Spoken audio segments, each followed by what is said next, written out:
صحيح ما رأيت النور من وجهك،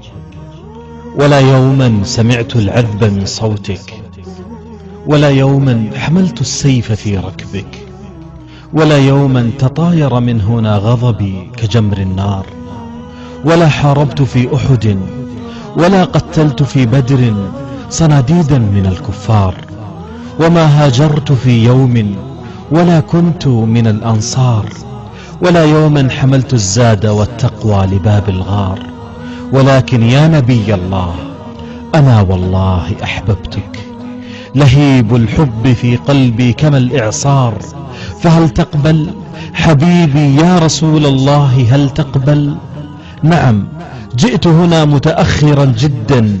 ولكن ليس لي حيلة، ولو كان قدوم المرء حين يشاء لكنت رجوت تعجيله، وعندي دائما شيء من الحيرة، فمن سأكون أمام الصحب والخيرة؟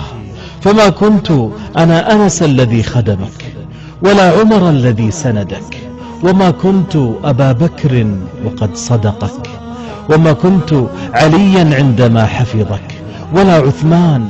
حين نراه قد نصرك، وما كنت أنا حمزة ولا عمرا ولا خالد، وإسلامي أنا قد نلته شرفا من الوالد،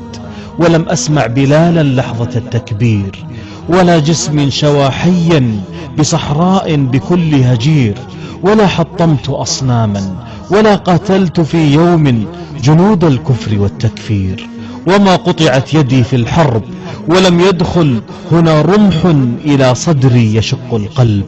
ولم أقدم على شيء ولم أهرب، ولا يوما حملت لواء، ولا واجهت في شمم هنا الأعداء، ولا يوما رفعت الراية خفاقة. أنا طفل يداري فيك إخفاقه،